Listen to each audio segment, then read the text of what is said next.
ফেনী বড়বাজারে গভীর রাতে ঘটে গেল ভয়াবহ অগ্নিকাণ্ড।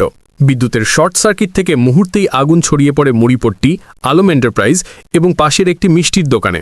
দোকান মালিক নূর আলম জানান, এই ঘটনায় প্রায় 2 কোটি টাকার মালামাল সম্পূর্ণ পুড়ে গেছে।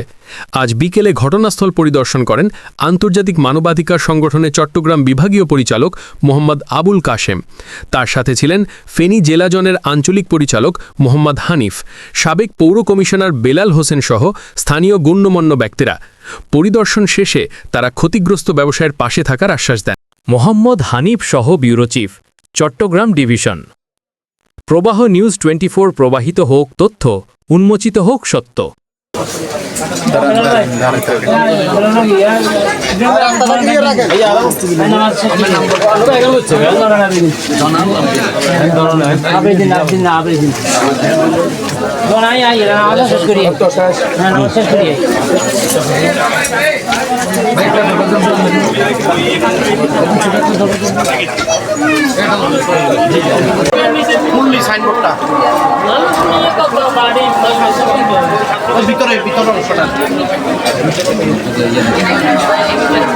ভিতরে অংশটাও নিয়ে নেন।